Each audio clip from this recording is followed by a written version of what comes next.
I'm trying to figure out, why am I here lying on this uncomfortable wood floor? I feel frustrated, attempting to go to sleep. Between relaxation and the first layers of dozing off, I think of who am I and what am I designed to do on this planet. I'm hoping for a breakthrough by not being able to have comfort. I'm suffering from not being able to take care of my well-being. Being without is very hard for me. As we try to sleep, there are moments of calmness and turbulence. I go through rough periods to get to the peace. I am getting triggered with old memories of being displaced and not having a home of my own. I cry a little, then go back to sleep.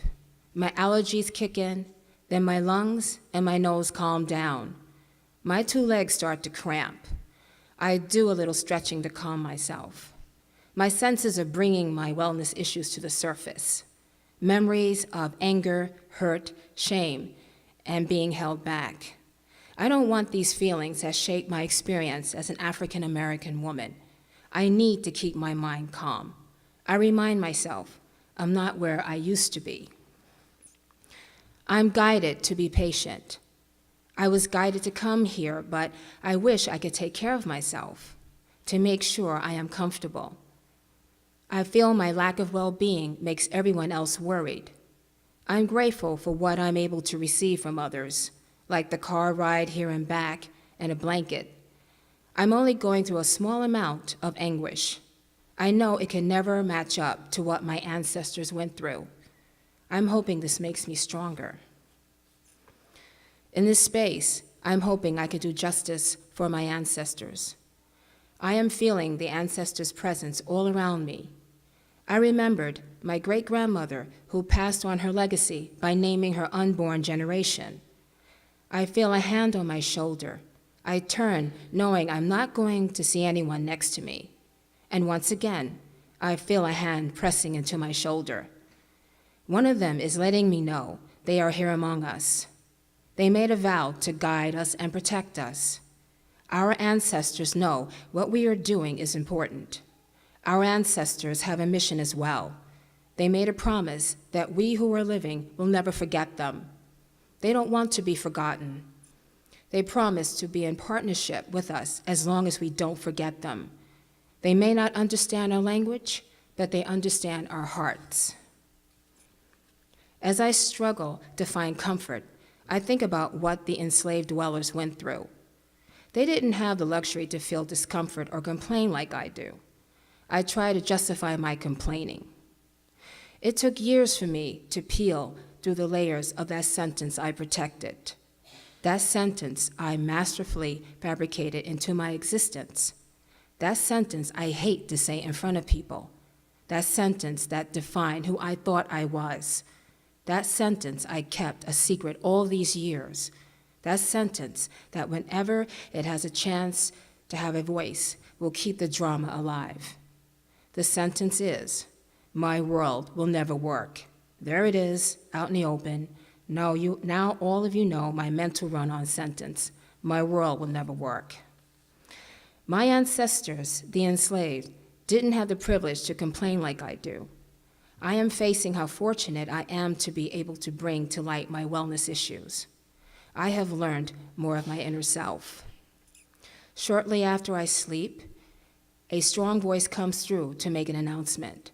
I am startled into a sit-up position. The voice declares, "You are FreedomWalker." At first, I'm not sure what I heard or what it means, but I write the name down. I'm the first to wake in the very early morning. When I step out of the cellar and climb the old stone stairs, I think about the morning for the enslaved and how differently their days must have begun. They had to place their iron collars on before entering out. It was a hive chain with an adjustable lock in the back. The front had the name of the family who owned them. I'm thinking about the children who had to wear this heavy collar around their little necks. How they must have cried in resistance. I discovered it rained lightly during the night. There's an extra dew on the grass. The break of dawn has a spiritual quality. I am alone, giving myself this moment to digest or process the overnight. I know I accomplished or embarked on a great portion of understanding of my journey, but I am not sure what this is yet. I think I will allow the universe to guide me.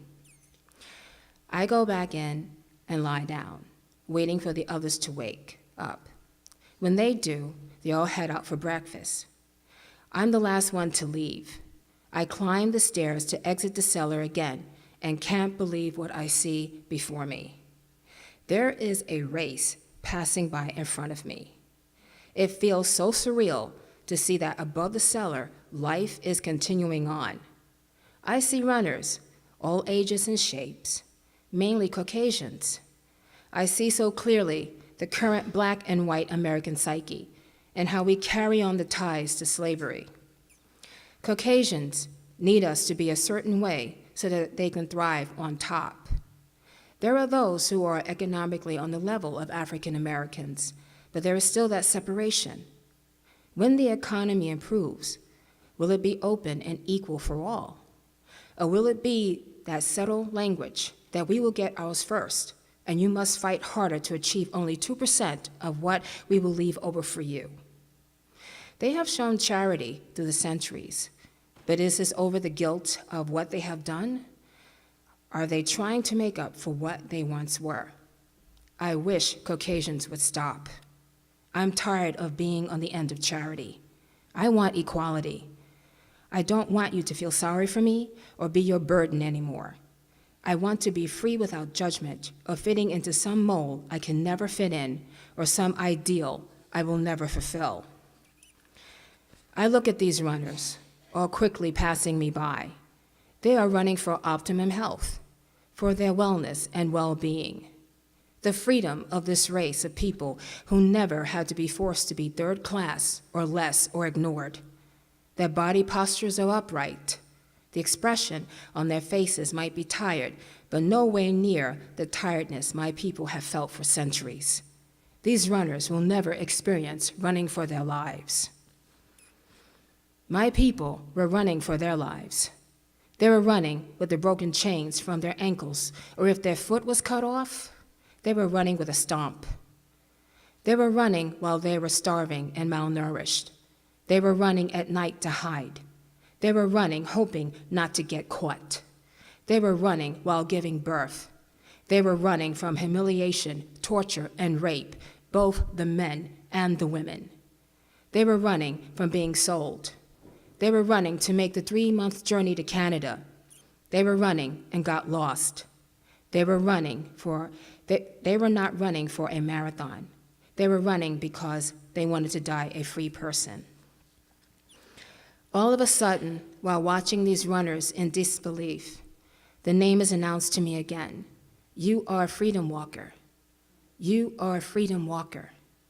Then the flashbacks of my father telling me about his native Indian grandmother. I remember she named the unborn generation, and the name she passed on to me is FreedomWalker. I didn't understand the connection as a young person. I never met my great-grandmother, but I want to honor her by becoming what she loved about her family's legacy. I want to do my best to grow into this name she gave me. Now, as an older adult, going through this painful obstacle, I've uncovered the core of who I am. I am FreedomWalker. My world will work. This is my confirmation. Thank you.